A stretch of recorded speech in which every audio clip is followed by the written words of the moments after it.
forgatások lebonyolításához a kísérőmotorokat elektromotoros partnerünk, az Electrobiker biztosította. Sziasztok! Üdv innen Tokodárszanybányáról!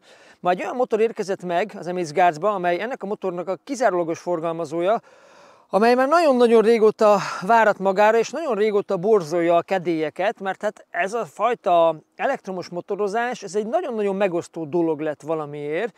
Szerintem azért lett igazából megosztó dolog, mert valahol a régmúlt technikáját idéző robbanómotoros szerkezeteknek van egy olyan körítése, van egy olyan plusz hozadéka, amit félnek az emberek elengedni, és félnek attól, hogyha ezt elengedik, akkor valami kevesebb lesz. Úgyhogy ennek fogunk ma utána járni, hogy egyáltalán ettől a dologtól lesz-e valami egyáltalán kevesebb. Lesz-e olyan dolog, amiben alulmúlja a 4 ütemű vagy 2 ütemű társait? Egy csomó hozzászólás már érkezett az előző kicsomagolós posztunkhoz, amiben egyébként maga a motornak a műszaki adatai, paraméterei, azok itt megtekinthetők ebbe a videóban, amit a Bence nem tudom melyik oldalra fog vágni.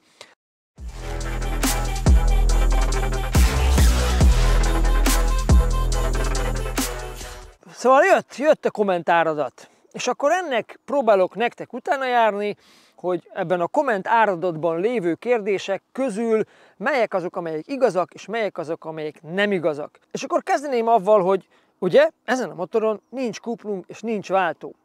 Járjunk utána annak, hogy kell-e egy ilyen motorra kuplung, és kell-e egyáltalán bele váltó. A másik ilyen hozzászólás, ami érkezett, hogy ez ilyen kicsit ilyen csajos, buzis cucc, ez nincs hangja. Figyelj, megnézzük, hogy azért egy 80 lóerős elektromos cucc, az lehet-e langyi dolog. Azért van rá ötletem, hogy mi lesz a vége. És akkor például ez még tipikus, hogy nem bír ki 5 percet se, és lemerül, és nem tudsz vele egy jót motorozni, elfáradsz rajta. Ennek úgy fogunk utána járni, hogy ugye 100%-on indítjuk a napot, nem töltünk rá. Ha egy ilyen forgatási napot kibírja azt, hogy itt a kollégák, akik kihozták, ők is menjenek vele egy kört. A Bence is szeretne egy kicsit szerintem vele mókolni. Meg fogjuk nézni, hogy mennyit bírt az aksi egy ilyen napon. Ezen kívül persze fogunk még olyan kis rövid teszteket csinálni, hogy például ezen a crosspálya körön, ami körülbelül 2,5 perc, ha ilyen normál tempóba mész, vajon hány százalékot merül? Hány százalékot merül a nagy enduro körön, ami 10 perces? Ezeket mind majd a végén el fogom nektek mondani, hogy nagyjából hova, meddig tudsz eljutni egy ilyen aksival. És zárszónak a kedvenc kommentem, a vibrátor működik elemmel, nem pedig a motor. Figyelj, neked a vibrátorod működik elemmel, nekem a motorom. Dönts el!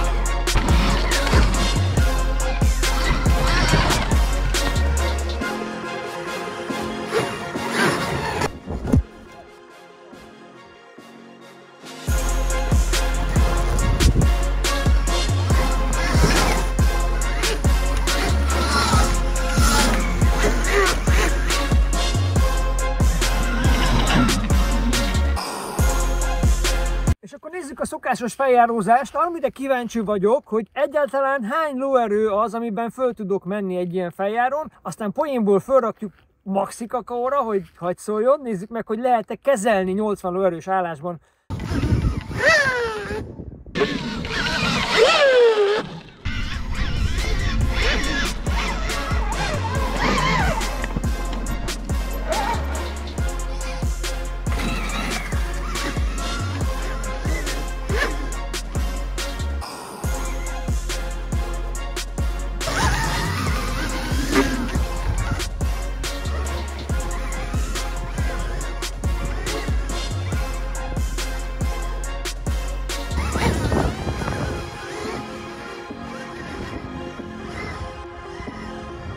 Figyelj! Passzoljon! 5-ös fokozat. 80 ló? 80 ló. Jézus.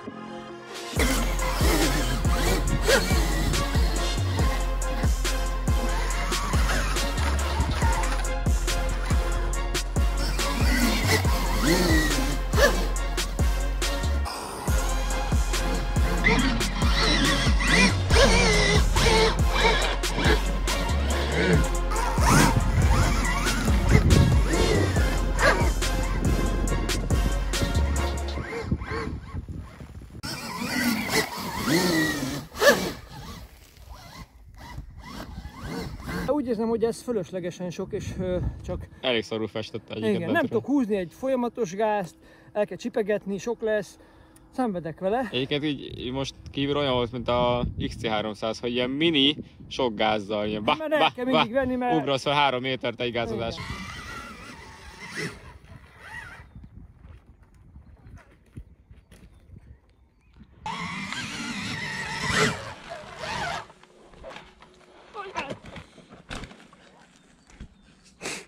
Igen. Attikám, ez drága lesz. Kicsit saras lett. Drága lesz, ahogy Tomi mondaná. Nem bírod kéne rak bele abba a pillanatban belerakom. Pedig olyat mentettem, és olyan jó volt, de ilyen szépen, hogy lököd vissza, és így, szia, 118 kg vagyok. Igen. Hát jó, el kell járnom súlylökő edzésekre, és akkor vissza tudok lökni 120 kg-t is a falra. Igen, ez nem az X-Trainer látszik.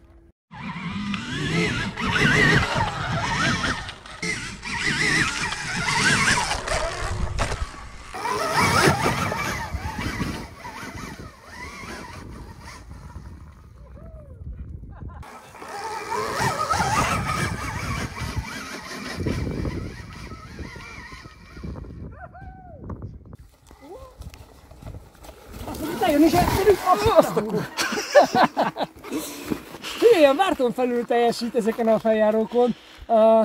Mikor nem hiszed el, hogy tapad, akkor még tapad, nem kell belecsipkedni a kuplungba, nem szakad meg a hajtási lánc, csak picit szabályzod, nagyon jól lehet szabályozni, és olyan szinten előre tudsz jönni, és jön föl az eleje, szerintem itt veri a robbanómotoros társait.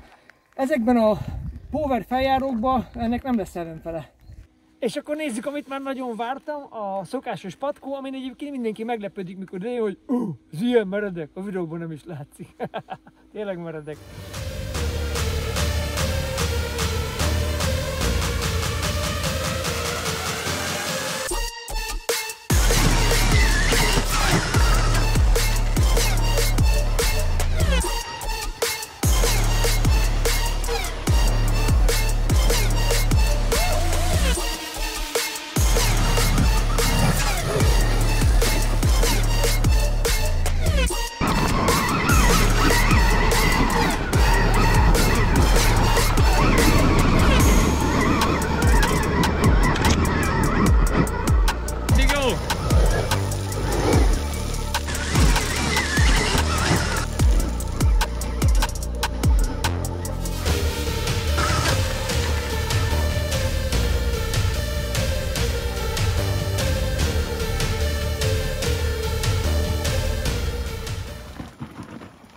Gyerekek, a kézifék az új kuplung. Ugye, tökre belenyúlkálok, jön föl, ráhúzok. Visszateszi, de nem veszem el a gázt. Rohadt jó. Én ebben jobban megyek, mint egy másik motor. Nem akarom annyit dicsérni, mert itt most nem arról szól, hogy ezt mindenképpen most jobbnak kell kihozni, de hát ha jobb, akkor jobban ezt nem tudok mit csinálni. Racsa tempó! Na jó van! De mondta, hogy nem lesz szép. Igen, ezt még beváltottad. Nyugodtan. Amúgy az előző az a te versenytempód volt, most jön az enyém, jó? Jó, ez nagyon gyenge volt. Ez nagyon gyenge volt.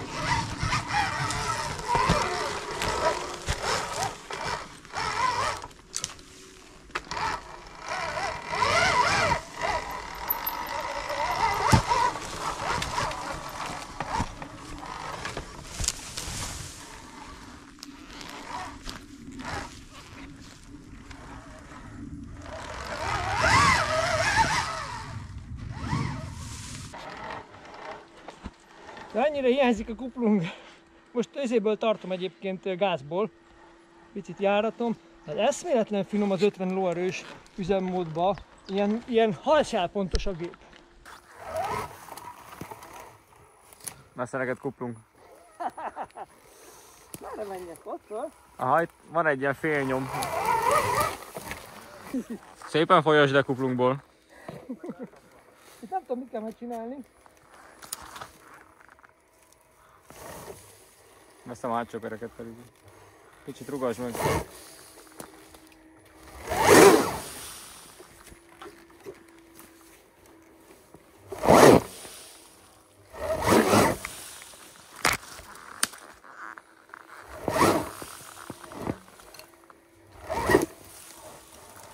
Figyelj, ez kiadta. Figyelj, szerintem a felvétel magáért beszél. Várj, egy kérdés. Mennyire fáradt el a kuplungos ujjad közben? Rettentően. Egyébként az a durva, hogy a kuplung helyett bejön az, hogy rányúlkálsz a fékre.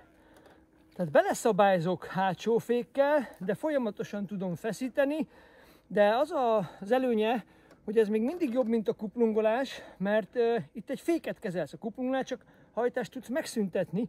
Itt is tudom a hajtást akár csökkenteni vele, de a túlbillenéseket meg tudom vele fogni. Tehát olyan egy picit, mint hogyha kombinálva lenne a kuplunggal, hogyha ügyesen használod. Egyáltalán nem hiányzik itt a kuplung. A nagyon triálos feladatoknál még nekem is hiányzik, de szerintem a mai napon talán egy vagy két akadályt tudok mutatni, ahol lehet, hogy komfortosabb kuplunggal megcsinálni a feladatot, de elmondom, az azért van, mert még ennyire nem szoktam hozzá. Azért nem minden nap ilyennel megyek.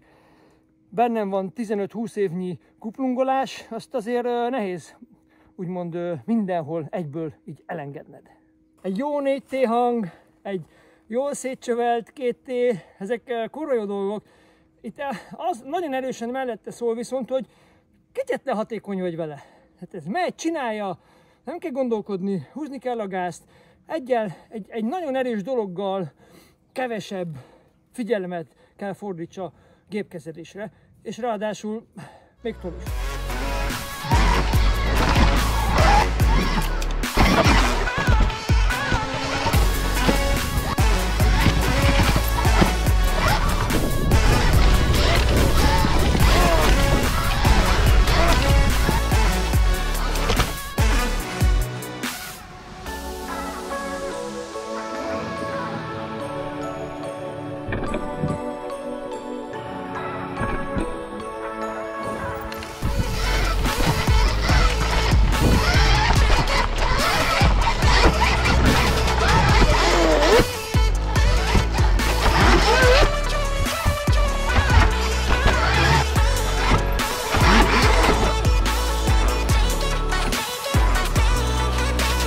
Igazából őszinte leszek, ha sokat gyakorolsz vele, akkor nem fog hiányozni a kuplung. Először természetesen egy csomó ideig hiányzik, mert ahhoz vagy szokva, ahhoz illeszted a gázt, az egésznek a ritmusát, és itt ez egy teljesen új ritmust kíván, hiszen itt egyből a gázadásra fog neked reagálni, nem kell előtte fordulatot tenni neki, és ennek az egésznek az ritmusát ezt újra kell tanuljad. A többi részen amúgy azt gondolom hogy nem kell váltani, és bármikor, bármekkora vonóerőt ki tudok fejteni bármelyik pillanatban, és ez mindig ugyanúgy jön elő, mert tök mindegy, hogy 2-esbe vagy 3-asba vagy, mert ez ugyanabban a fokozatban van, ez mind-mind előny. Előny az, hogy fönt van a másik fék is, hát szerintem ennyire pontosan megfogni a motort kanyar előtt, ugrató után semmiképpen nem lehet hátsó fékkel, legalábbis nekem sokkal könnyebb ezzel a fönt lévő fékkel. Amit érzek viszont, hogy ez a motor azért egy nehéz motor. Én szokva vagyok ugye a 480-amhoz, a 480-am körülbelül ugyanilyen súlyú, és ezt érzed is, ezt a súlyt. Tehát nem érzed ezt a motort egy kicsivel se könnyebbnek, mint amennyit papíron írnak. Ez tényleg egy nagy enduro súlyával bír, és azért az Extreme pályán egyébként egy kicsit filigránabb, kicsit könnyedebb motorral amúgy ügyesebben lehet menni, de pontos a gép. Én most a 42 lóerős gázállást használom, de mentem már 50-be is, de szerintem pontosabb vagyok a 42-vel, és így nem hibázok be. Nekem tetszik, jó vele extrémezni. A futóműve ugye nagyon kemény, ezt már mondtuk egy csomószor, hogy ez egy cross futómű. Az ide egyébként meg jó, hiszen itt ezekhez a beugrásokhoz jó, ha van tartalékod a futóműve, és nem úgy érkezel le, hogy úristen, mi lesz a csőrrel, beleugrok, hát beleugrasz csőrrel, és kiszedi, kidolgozza. Nem rugózza túl magát, nem kell megvárnod, mire végre visszajön. Tehát igazából ez a feszes futómű, ez ide jó.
mennyire ülhetsz előre, és jön föl, borzasztó! Hú, gyerekek, egy nagyon komoly napon vagyunk túl.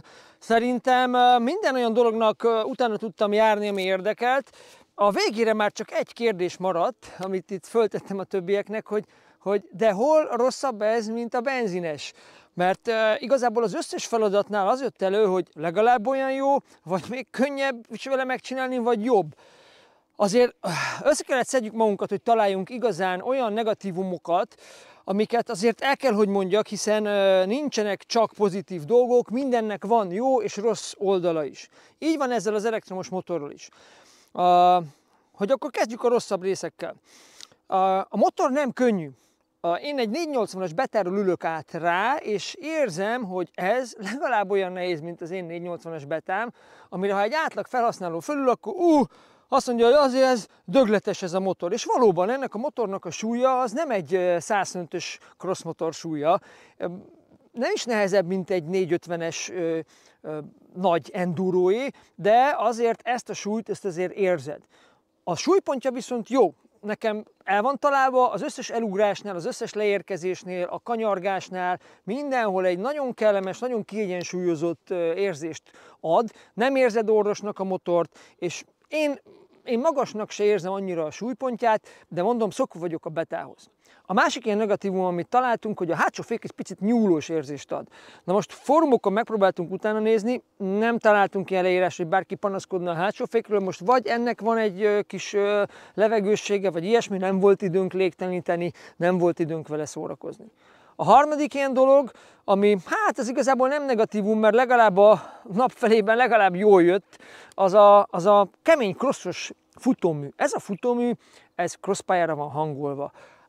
Mi igazából az enduro motorokat úgymond szeretjük jobban, tehát az áll jobban közelebb a szívünkhöz, de a gyors részeken viszont éreztem, hogy ezzel valami piszok gyors vagyok, és itt meg is érkeztünk szerintem az egyik legnagyobb előnyéhez, amiért azt gondolom, hogy itt ebbe kérdés nincs. Ezzel a motorral én olyan tempót tudok menni, mind a crosspályán, mind a csiki-csukiba, az összes endurós kis szűk ösvényen, hogy ilyen tempót igazából nem nagyon tudok menni más motorral.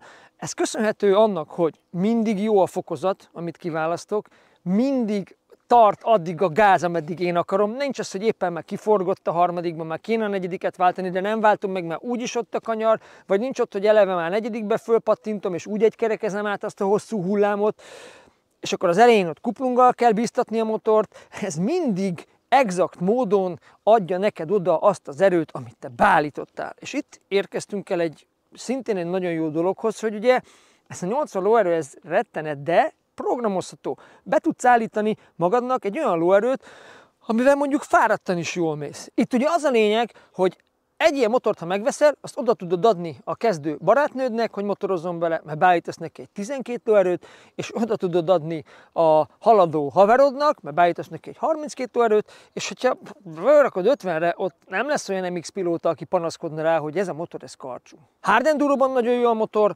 nagyon-nagyon finoman tudsz vele szabályozni, olyan finom, kicsi kerékfordítást tudsz vele csinálni, amit semmivel nem tudsz elérni, semmi nem tud ilyen finoman gördíteni a keréken, és ráadásul ilyen játszik könnyedséggel, nem kell hozzá perfekt kuplungosnak lenned, ez akkor is szépen fogja majd neked csavarni a kereket. És a harmadik dolog ugye a feljáró, ahol nagyon kijön az, hogy egy motornak milyen a teljesítményleadási görbéje. Ugye, ha valamelyik motor a végén ott nagyon megbolondul, és akkor állandóan abba a megbolondult részbe beleérkezel, és nem bírod uralni, akkor mindig el kell venned, csípned a gázt.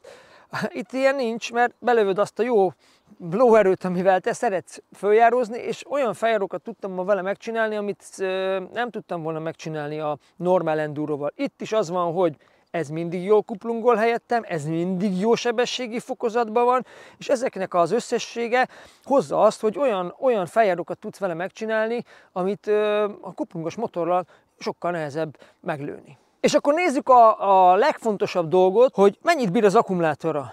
Az akkumulátor a mai napon 26%-ra merült le, ami azt jelenti, hogy ezt a teljes forgatási napot, és azt, hogy itt mindenki minden szünetben nyistolta a motort, ezt gyakorlatilag még egy majdnem egyharmaddal, illetve egy egynegyed akkumulátor teljesítménnyel zártuk. Pár dolog, hogy mi hogy meríti a motort. egy crosspályaköri itt, ami nagyjából olyan 2,5 percig tartott ugye a Bencinek tegnap, egy kellemes tempót ment, de azért próbált haladni, az nagyjából 4%-ába került a Bencének.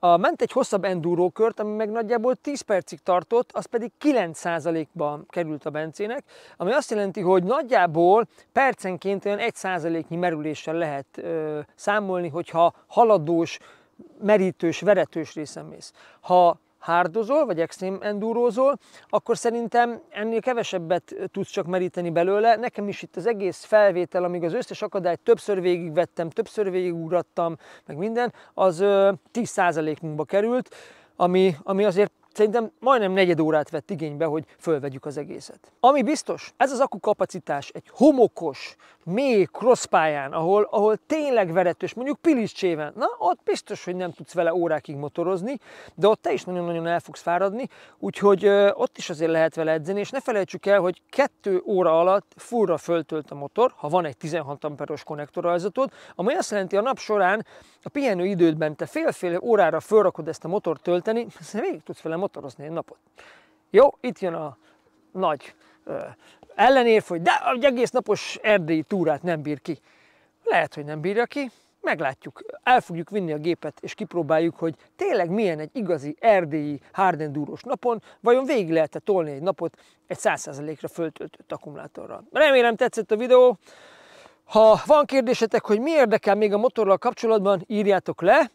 Lesz még tesztünk róla, az oldalunkra még fognak kikerülni dolgok róla. Ha nagyon sok érdekes kérdést hoztok, akkor ki fogjuk próbálni, és fogunk vele foglalkozni, hogy mindenkinél végre helyére kerüljön ez az elektromos motoros dolog. Ha nem szeretnétek lemaradni ezekről a tartalmakról, és szeretnétek tényleg képbe lenni ezzel az elektromos motorról is, amit ígértem, akkor a feliratkozó gombot légy szíves nyomjátok meg, ezzel nekünk is jót tesztek. Hajrá, nyomjátok!